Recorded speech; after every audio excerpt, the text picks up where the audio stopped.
The windshield wipers fought against the relentless snow, their rhythmic scraping the only sound breaking through Sarah Mitchell's growing anxiety. She gripped the steering wheel tighter, her knuckles white against the black leather as her rental car crawled along the mountain road. The GPS had lost signal 20 minutes ago, leaving her with nothing but a hand-drawn map from the gas station attendant and his warning that echoed in her mind. "Storm's getting worse, miss. Maybe wait it out." But Sarah Mitchell didn't wait. She never had. At 28, she'd built her reputation as an investigative journalist by going where others wouldn't, asking questions others feared to ask. The story about the land dispute between the federal government and the Lakota reservation was supposed to be straightforward, another tale of bureaucratic red tape and indigenous rights. What she hadn't expected was this feeling that had been growing stronger with each mile toward the reservation, a pull she couldn't explain, as if something was calling her home to a place she'd never been. The snow fell harder now, transforming the world into a swirling white void. Sarah's headlights barely penetrated the wall of precipitation, and she realized, with growing dread, that she could no longer see the road's edges. Her phone showed no signal, the screen's blue glow reflecting her pale face in the rearview mirror. She thought of her editor, Marcus, who'd tried to convince her to wait until spring. "The story isn't going anywhere, Sarah," he'd said. But something deep inside her had insisted otherwise, something that made her feel like she was already running out of time. The car hit a patch of black ice, and Sarah felt the vehicle slide sideways. Her heart hammered as she fought to regain control, remembering her defensive driving course from years ago. Turn into the skid, don't brake hard, stay calm. But the mountain road was unforgiving, and physics had already made its decision. The guardrail appeared in her peripheral vision just as the car broke through it, metal screaming against metal. Time stretched like taffy as the vehicle rolled down the embankment. Sarah's last coherent thought was of a dream she'd had since childhood, a dream of mountains and fire, of voices singing in a language she didn't understand but somehow knew. Then darkness claimed her, and the storm continued its ancient dance across the Colorado peaks. When consciousness began to seep back, it came in fragments, the smell of cedar and sage, the crackle of a fire, a voice speaking in low, measured tones, not English, but something that resonated in her bones. Sarah's eyes fluttered open to reveal wooden beams above her, and she realized she was lying on something soft and warm. A fur-lined blanket covered her body, and she could feel bandages on her forehead and arm. "She wakes." The voice was male, accented with something she couldn't place. Sarah turned her head, ignoring the sharp pain that shot through her neck, and saw him. He was perhaps in his mid-40s, with long black hair streaked with silver, wearing a simple flannel shirt and jeans, but it was his eyes that stopped her breath. Dark, knowing, and looking at her with a familiarity that made no sense. "Who are you?" she whispered, her voice hoarse. He smiled, and it was like seeing the sun break through storm clouds. "I am Joseph Crow Feather. And you," he said, his voice carrying the weight of certainty, "are sister to my people. You have finally come home." Sarah stared at the man who called himself Joseph Crow Feather, her mind struggling to process his words. Sister to his people. The phrase echoed in her head, like a bell struck in an empty cathedral. She tried to sit up, but her body protested with a symphony of aches and pains. The memory of the accident came rushing back. The snow, the skid, the sickening sensation of falling. "Where am I?" she managed to ask, though part of her already knew the answer would change everything. "You are in my home on the Pine Ridge Reservation," Joseph said, settling into a chair beside her bed. "My son Tommy found your car 3 days ago. You were unconscious, hypothermic. We thought we might lose you." His eyes held a depth that seemed to see through her, past her confusion and into something she didn't understand. "But I knew you would survive. I have been waiting for you." 3 days. Sarah's hand went instinctively to her phone, but found only empty pockets. "I need to call someone. My editor, the rental company." "Your phone was destroyed in the crash. Joseph interrupted gently. "But that is not why you are here. Sarah Mitchell of Denver, Colorado. You are here because the spirits called you home." The way he said her name made her skin prickle. "How do you know who I am?" Joseph's smile was patient, as if he were explaining something to a child. "I know many things about you that you do not know about yourself. I know that you have dreams of mountains and fire. I know that you feel empty inside, as if a piece of your soul is missing. I know that you have always felt like you don't belong in the world you've built for yourself." Sarah's breath caught. Every word he spoke was true, but how could he possibly know these things? "That's impossible. You're just guessing, reading me like some kind of fortune teller." 3 years ago, I had a vision, Joseph continued, ignoring her protest. "A woman with hair like autumn leaves and eyes the color of storm clouds would come to us during the season of the white buffalo. She would be lost, broken, but she would carry within her the spirit of one who was taken from us long ago. I have been preparing for your arrival ever since." The room felt smaller suddenly, the walls pressing in. Sarah struggled to her feet, ignoring the waves of dizziness that threatened to topple her. "This is insane. I'm a journalist. I came here to write a story about land disputes, not to play along with some mystical mumbo-jumbo." "And yet," Joseph said, rising with fluid grace, "you feel it, don't you? The recognition, the sense that you have been here before, even though you know you have not. The way the air tastes different here, like it's feeding something in your lungs that has been starving." Sarah wanted to deny it, but the words died in her throat, because he was right. From the moment she'd opened her eyes in this place, something had felt familiar. The smell of the sage, the quality of the light filtering through the windows, even the cadence of Joseph's voice. It all resonated with a frequency that matched something deep inside her. "I need some air," she said, moving toward what she hoped was a door. "Of course," Joseph gestured to the entrance.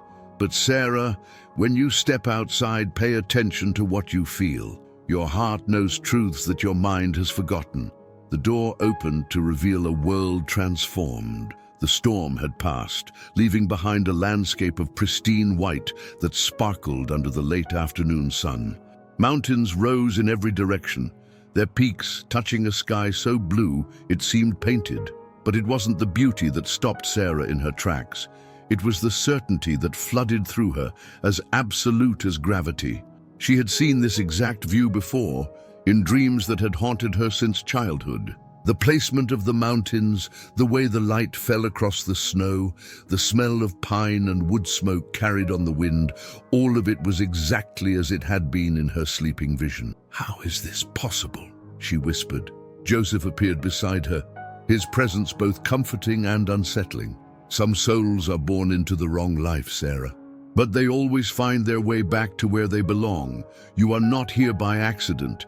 You are here because your spirit has been calling out for home, and finally, home has called back." Sarah spent the next 2 days in a state of suspended disbelief, caught between the rational world she'd always inhabited and something far more mysterious. Joseph's wife, Maria Standing Bear, had welcomed her with a warmth that felt both foreign and familiar. Maria was a woman of quiet strength, her hands skilled in the ancient art of healing, her eyes holding the same knowing quality as her husband's. She spoke less than Joseph, but when she did, her words carried the weight of deep wisdom. "Your body is healing well," Maria said on the second morning, checking Sarah's bandages with gentle efficiency. "But your spirit is fighting itself. It knows where it belongs, but your mind resists the truth." Sarah watched Maria work, noting how her movements seemed to follow some internal rhythm, each gesture deliberate and purposeful. "How can you all be so certain about something that makes no logical sense? I'm a white woman from Denver. I have no Native American heritage. I've done the DNA tests, checked the genealogy records. There's nothing." Maria's hands stilled for a moment. "DNA tells you about blood, but it cannot tell you about the soul. Some connections run deeper than genetics, Sarah. They run through the spirit world, through promises made in other lifetimes, through bonds that death cannot break." The words should have sounded ridiculous, but something in Sarah's chest responded to them like a tuning fork struck against metal. She found herself thinking of her childhood, of the loneliness that had never quite left her despite being raised by loving adoptive parents. They had died in a car accident when she was 22, leaving her truly alone in the world. She had thrown herself into her career using work to fill the emptiness, but it had never been enough. "Tell me about the vision," Sarah said suddenly. "Joseph mentioned he saw me coming 3 years ago. What exactly did he see?" Maria's expression grew solemn. "Perhaps it is better if he tells you himself, but I will say this. The vision was not just about you. It was about healing, about something that was broken being made whole again. Our people have carried a wound for many generations, Sarah. We have lost so many of our children to the outside world, taken from us by force, by law, by circumstances beyond our control. Some of those children found their way back, but many did not. Their spirits wander, searching for home. And you think I'm one of these lost children? I think you are something more than that," Maria said, her voice dropping to almost a whisper. "I think you are a bridge between worlds, sent to help heal not just your own spirit, but the spirits of all who've been separated from their true home." That afternoon, Sarah met Tommy Crowfeather, Joseph's 16-year-old son. He was tall for his age, with the same penetrating eyes as his father, but his expression held a wariness that the older man's lacked.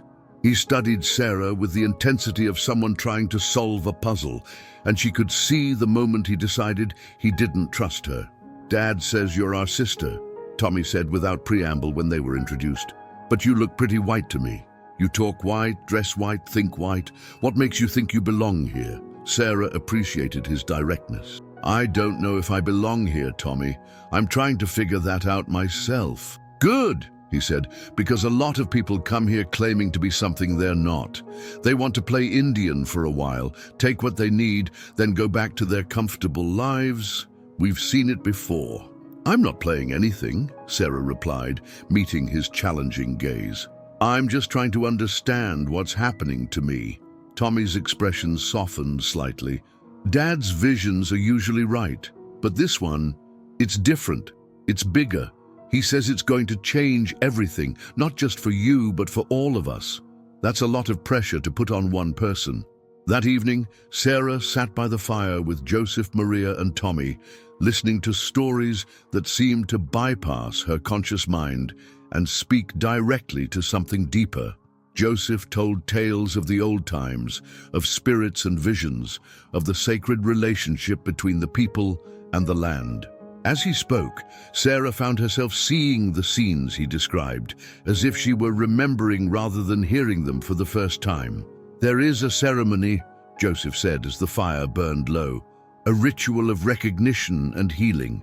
It would help you understand what you truly are, what you are meant to be. But I must warn you, once you take that step, there is no going back. The person you were before will no longer exist. You will be transformed, reborn into your true identity." Sarah stared into the flames, feeling the weight of the decision pressing down on her.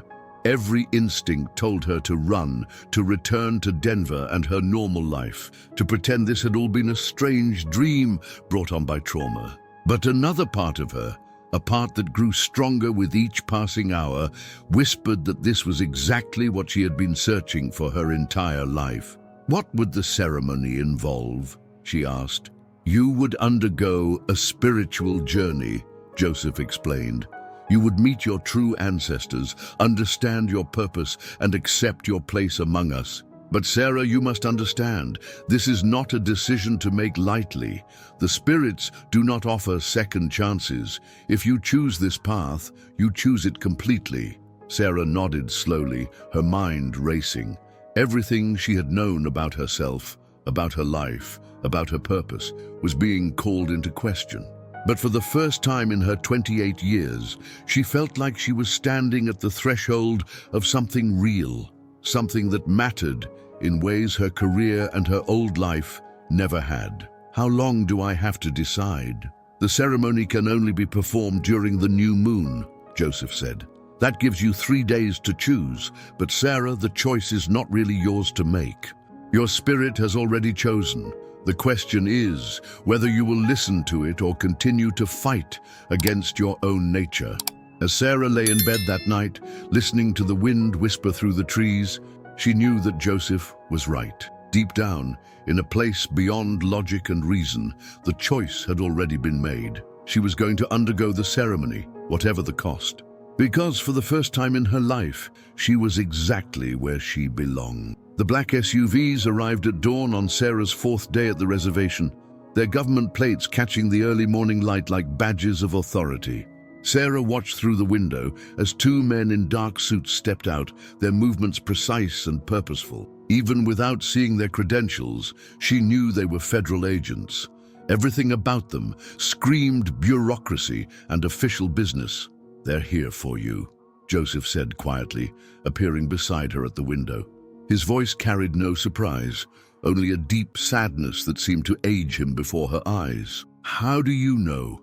"Because they always come when someone from the outside stays too long on the reservation. They get nervous when their world and ours start to blend." Joseph's jaw tightened. "They fear what they cannot control." Agent Robert Hayes was tall and lean, with gray hair and cold blue eyes that missed nothing. His partner, Agent Lisa Chen, was younger, but carried herself with the same professional detachment.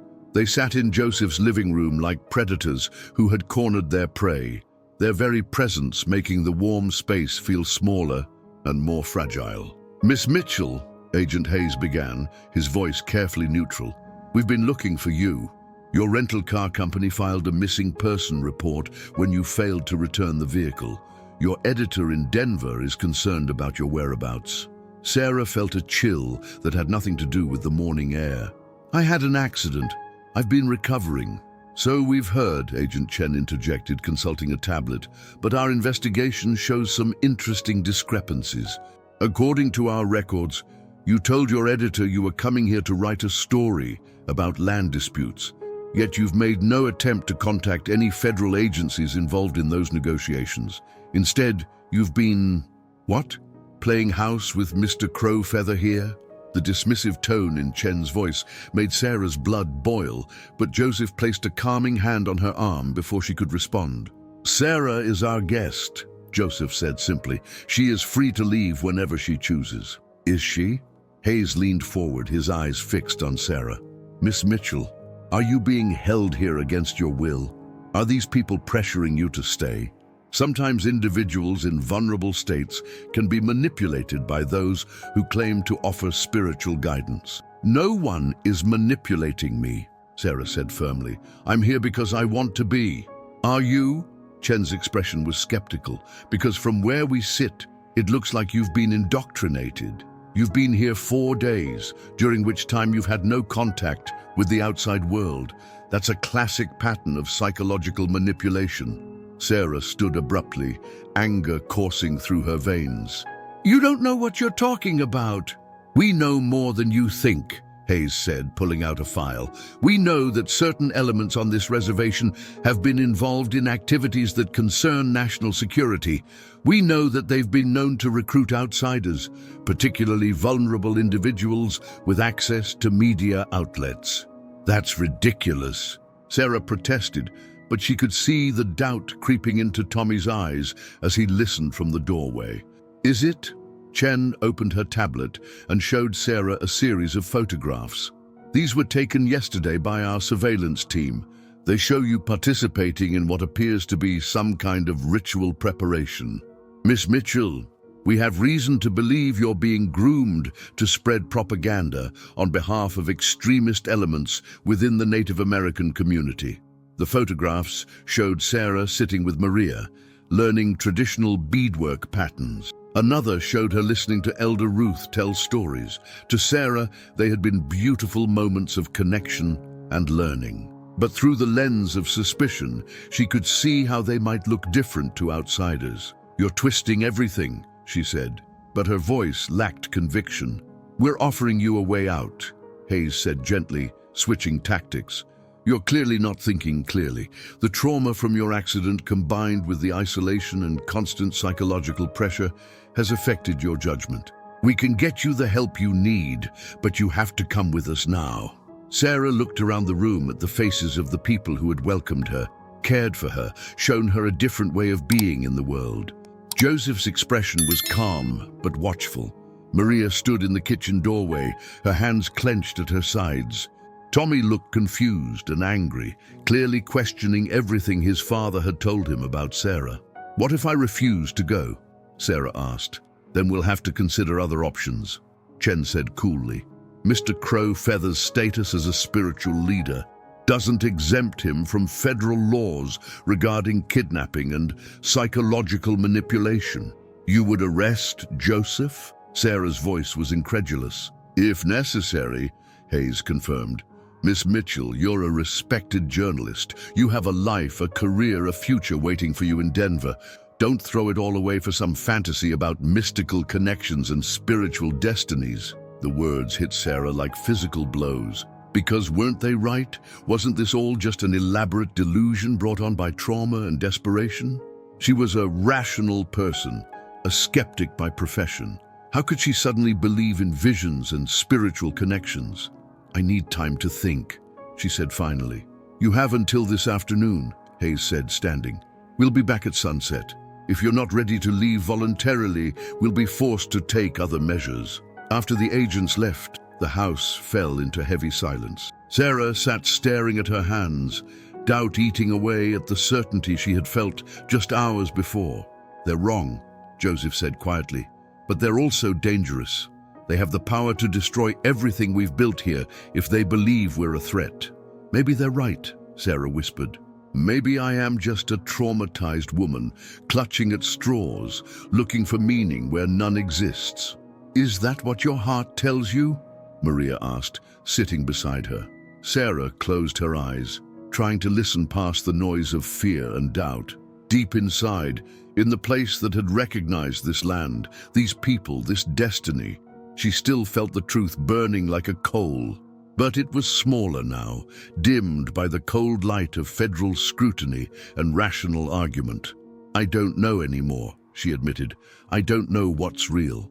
Elder Ruth arrived just as the sun reached its zenith, her ancient pickup truck rattling into the yard like a herald of change.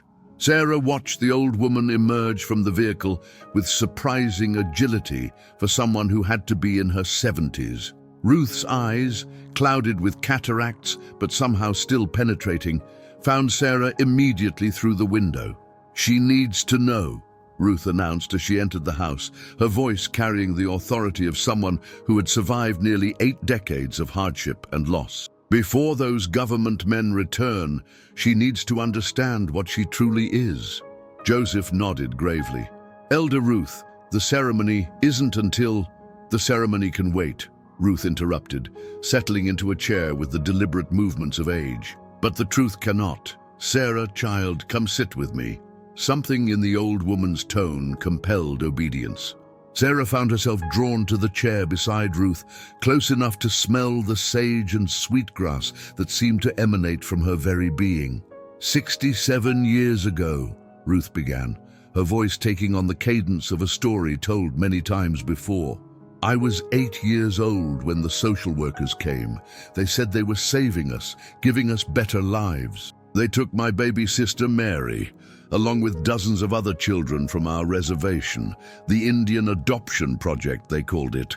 Legal kidnapping is what it was." Sarah's heart began to race, though she wasn't sure why. Mary was only 2 years old, beautiful child with eyes like storm clouds and hair that caught fire in the sunlight. She cried for 3 days before they took her, as if she knew what was coming. "I never saw her again." Ruth's gnarled hand reached out and touched Sarah's cheek. "But I have been seeing her in my dreams for 67 years, watching her grow up in a world that didn't know her true name." "Ruth, what are you saying?" Sarah whispered, though part of her already knew. "Your adoptive parents named you Sarah Mitchell, but your birth name, the name given to you by your mother before she died of a broken heart, was Morning Star Walker. You are my sister's daughter, granddaughter of Chief Walking Bear, great-granddaughter of the woman who spoke with eagles." The world seemed to tilt on its axis. Sarah felt as if she were falling again, not down a snowy embankment this time, but through layers of false identity and forgotten truth. That's impossible. The adoption records were sealed, falsified, or destroyed, Ruth said firmly. The government wanted no trail leading back to us. They wanted you to disappear into the white world completely. But the spirits don't forget, Sarah. And neither do grandmothers. Ruth reached into a worn leather pouch and pulled out a small photograph, yellow with age. It showed a young Native American woman holding a toddler with unmistakable features. Sarah's own eyes, Sarah's own nose, Sarah's own stubborn chin. This is your mother, Mary Walker, holding you when you were 18 months old. 3 months later, you were taken. Mary died 6 months after that, and I have carried this picture and your memory every day since.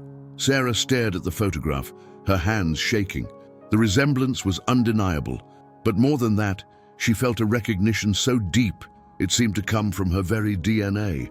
This woman, this stranger, felt more familiar to her than her own reflection. The dreams you've had all your life, Ruth continued, the sense of not belonging, the emptiness that no achievement could fill, those were your spirit calling out for home.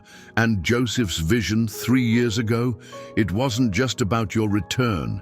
It was about healing the wound that your taking created in our community. Tommy appeared in the doorway, his earlier skepticism replaced by something that looked like awe. Is it true? Is she really? She is your cousin, Ruth said simply. She is the daughter we lost, returned to us when we needed her most. Sarah looked around the room at the faces watching her. Joseph's knowing smile, Maria's gentle nod, Tommy's wonder, Ruth's fierce love. For the first time in her life, she saw herself reflected not as an outsider looking in, but as someone who belonged completely. The agents, she said suddenly, they'll never believe this. They'll say it's all made up to justify keeping me here. Then you have a choice to make, Ruth said. You can go with them, return to a life that was never really yours, and spend the rest of your days wondering what might have been. Or you can stay and undergo the ceremony that will restore you fully to your people and your purpose. But if I stay, they might arrest Joseph. They might shut down the reservation's programs, hurt the community. Ruth's eyes flashed with something that reminded Sarah of lightning. Child, our people have survived genocide, forced relocation, cultural destruction, and decades of government oppression. We will survive these 2 agents as well. The question is, will you survive walking away from who you really are? As if summoned by her words, the sound of car engines announced the agent's return. Sarah looked through the window to see the black SUVs approaching, their presence as ominous as storm clouds. Decide, Morning Star, Ruth whispered, using Sarah's birth name for the first time. Your people are waiting. Sarah stepped outside as the agents approached, but this time she was not alone. Joseph, Maria, Tommy, and elder Ruth flanked her, forming a wall of solidarity that spoke louder than words. The photograph of her mother remained clutched in her hand, its edges worn smooth by Ruth's decades of faithful keeping. Agent Hayes emerged from his vehicle with the same calculated authority as before, but something in Sarah's posture made him pause. She stood differently now. Rooted, centered, no longer the confused woman they had intimidated hours earlier.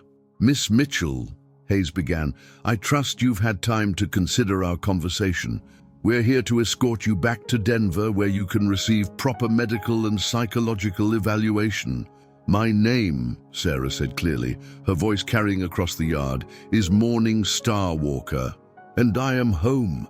Chen stepped forward, her expression skeptical. Miss Mitchell, we understand you've been subjected to intensive psychological manipulation. These people have convinced you that you're someone you're not, using fabricated stories and false documents to... This is not false, Sarah interrupted, holding up the photograph. This is my mother, Mary Walker, taken from this reservation when she was 8 years old as part of the Indian Adoption Project. I am her daughter, stolen from my people when I was 2 years old. The manipulation happened 65 years ago, when your government decided my true identity was inconvenient. Hayes examined the photograph with professional skepticism, but Sarah could see uncertainty creeping into his expression. Even if this photograph is authentic, it doesn't prove. It proves everything, Elder Ruth said, stepping forward with the dignity of a queen addressing her subjects. I am Ruth Walking Bear, enrolled member of this tribe, keeper of our genealogical records. This woman is my grandniece, daughter of my sister Mary, granddaughter of Chief Walking Bear. She has every legal and spiritual right to be here. We have documentation, Maria added, producing a folder thick with papers. Birth certificates, tribal enrollment records, witness statements from elders who remember her mother. Everything your government tried to erase, we have preserved. Tommy moved to stand beside Sarah, his earlier doubts transformed into fierce protectiveness. She's our family. You can't take family away from family. Not again. Agent Hayes studied the assembled group, his professional mask slipping slightly. Sarah could see him calculating odds, considering consequences, weighing the political fallout of arresting a tribal elder and a legitimate tribal member on national news. Miss Walker, he said finally, using her birth name with obvious reluctance, you are free to make your own choices, but understand that your previous life, your career, your apartment in Denver, all of that will still be waiting if you change your mind. I know, Sarah replied, but for the first time in my life, I don't need a backup plan. I'm exactly where I belong. The agents retreated to their vehicles, but not before Chen turned back one final time. You're making a mistake, Sarah. You're throwing away everything you've built for a fantasy. Sarah smiled, feeling the truth of her identity settle into her bones like sunlight after a long winter. I'm not throwing anything away. I'm reclaiming everything that was stolen from me. As the SUVs disappeared down the mountain road, Joseph placed his hand on Sarah's shoulder. Are you ready for the ceremony, Morningstar? She looked around at the faces of her family, her real family, and felt the last pieces of her scattered soul click into place. The empty spaces inside her were filling with purpose, with belonging, with the bone-deep knowledge that she was finally, completely, authentically herself. I've been ready my whole life, she said. I just didn't know it until now. That night, under the light of the new moon, Morning Star Walker underwent the ceremony that restored her fully to her people. The woman who had been Sarah Mitchell dissolved like morning mist, leaving behind only truth, only home, only the recognition that some journeys take a lifetime but always lead us back to where we began. The spirits, Elder Ruth observed with satisfaction, never forgot their children. They only waited for them to remember themselves.